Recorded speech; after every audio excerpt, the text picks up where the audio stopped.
California State Prison, Corcoran, June 8, 2025, 2:00 p.m. Bob Marley walked through the metal detector for the third time. His guitar kept setting it off. The prison guard looked annoyed. "Sir, we're going to have to inspect the guitar." Bob handed it over calmly. At 80 years old, he'd been through worse than prison security. The guard opened the guitar case, checked inside thoroughly, then handed it back. "You're clear. Follow me." Bob walked down a long gray corridor, steel doors, concrete walls. The sound of his footsteps echoing. This was the most secure prison in California, home to 800 of the most dangerous men in America. Murderers, gang leaders, lifers. And Bob Marley was about to play them a concert. The warden, a stern woman named Margaret Chen, had contacted Bob's team 6 months earlier. "Mr. Marley, I know this is unconventional, but I've been a warden for 25 years, and I've seen every rehabilitation program fail. Therapy, education, religion, nothing works long-term, but music, I've seen music change men who nothing else could touch. Would you consider performing for our inmates?" Most celebrities said no to prison concerts. Too dangerous, too depressing, bad publicity. But Bob didn't hesitate. "When?" was his only question. Warden Chen led Bob to the prison gymnasium. It had been converted into a makeshift concert venue. No stage, just a chair and a microphone in the center. Around the room, 800 inmates sat on the floor. They'd been searched 3 times. No weapons. No contraband. Guards lined the walls, 20 of them, hands on their belts, ready for anything. The inmates were divided by gang affiliation. Crips on one side, Bloods on another, Mexican Mafia in the back, Aryan Brotherhood on the left. Tensions were high. These men hated each other. Prison politics were deadly serious. Bob walked into the gym and the room went silent. 800 hardened criminals stared at him. An 80-year-old Jamaican man with gray dreadlocks, wearing a simple dashiki and sandals. He looked completely out of place. Vulnerable? Some inmates smirked. What could this old man possibly say to them? Bob sat down in the chair, adjusted the microphone, and looked around the room slowly, making eye contact, not with fear, with respect. "Good afternoon, brothers," Bob said, his Jamaican accent thick. "Thank you for having me." An inmate in the back shouted, "We didn't have a choice, old man. They made us come." Laughter erupted. Guards tensed, ready to intervene. But Bob smiled. "That's fair. You didn't choose to be here today, just like you didn't choose a lot of things in your life. Where you born? Who raised you? What opportunities you had? But here's what you can choose, how you spend the next hour. You can be angry or you can be open. Your choice." The room quieted. Bob had their attention. "I'm not here to preach," Bob continued. "I'm not here to judge. I don't know your stories. I don't know what brought you here. But I notice every man in this room is more than his worst moment.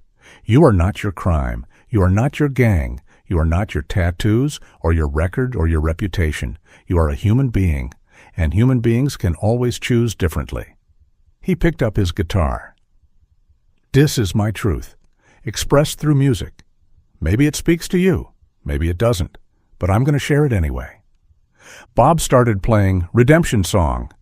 Slow, deliberate, every word crystal clear. "Emancipate yourselves from mental slavery. None but ourselves can free our minds."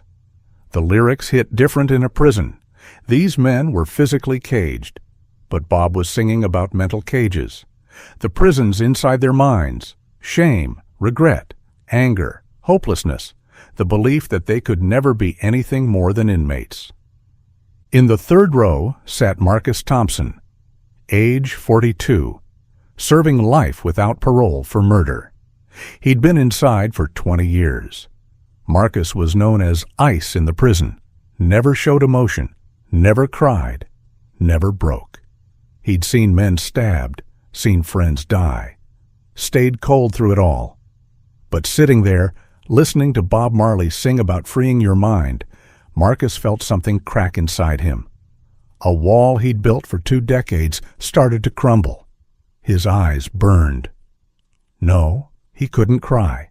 Not here, not in front of 800 men. Crying was weakness. Weakness got you killed. But the tears came anyway, silent at first, just wetness on his cheeks. Then his shoulders shook. Then he sobbed, 20 years of pain releasing in 5 minutes. The inmate next to him, a rival gang member, saw Marcus crying.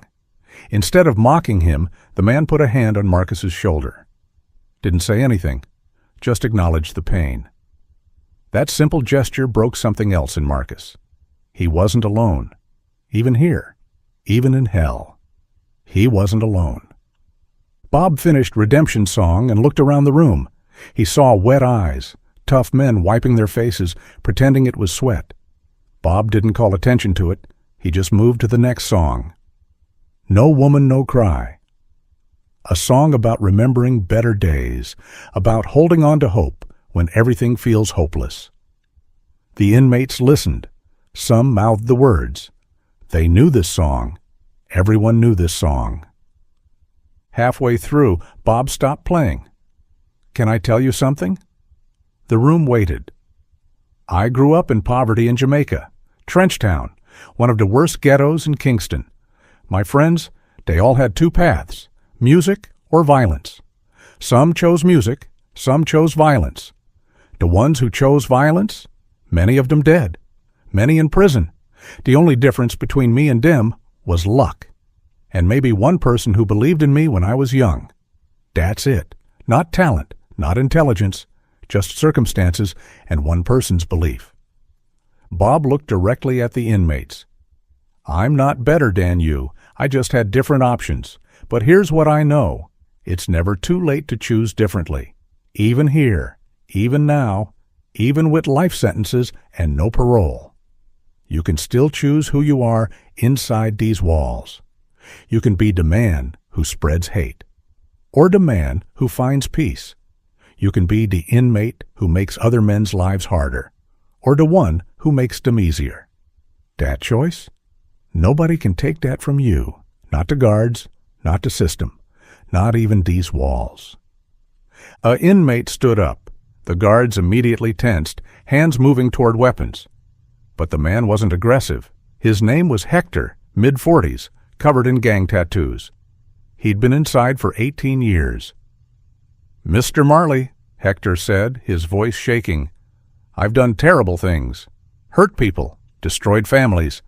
How do I choose differently when I can't undo what I did? How do I find peace when I deserve to suffer? Bob looked at Hector with infinite compassion. Brother, you're right.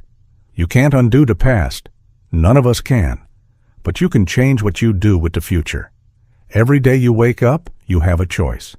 You can let guilt destroy you, or you can let it transform you. Use your pain to help other men not make your mistakes. That's redemption, not erasing the past, but making the future mean something. Hector stood there, tears streaming down his tattooed face. Then he sat down slowly, nodded.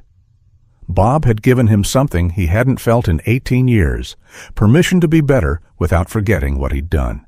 The two weren't contradictory. You could acknowledge your evil and still choose good. That was the message, and it hit every man in that room. Bob played for 90 minutes. Between songs, he talked about forgiveness, about change, about the difference between punishment and rehabilitation. Society put you here to punish you, Bob said, but punishment without growth is just cruelty. These walls should be about transformation, about becoming the man you wish you'd always been. That's real justice, not revenge, but evolution. Near the end, Bob did something risky. He asked the inmates to sing with him. One Love, the ultimate unity song, in a room divided by gang lines, where men killed each other over colors and territories. Bob was asking rivals to sing together. The guards looked at Warden Chen. She nodded. Let it happen. Bob started playing. One love, one heart, let's get together and feel all right. Slowly, hesitantly, inmates started singing. First a few, then dozens, then hundreds. 800 men, representing every gang in California, singing about unity, about love, about coming together. A Crip sat next to a Blood, a white supremacist next to a Mexican gang member.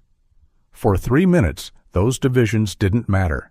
They were just men, just humans, just voices joining together in song.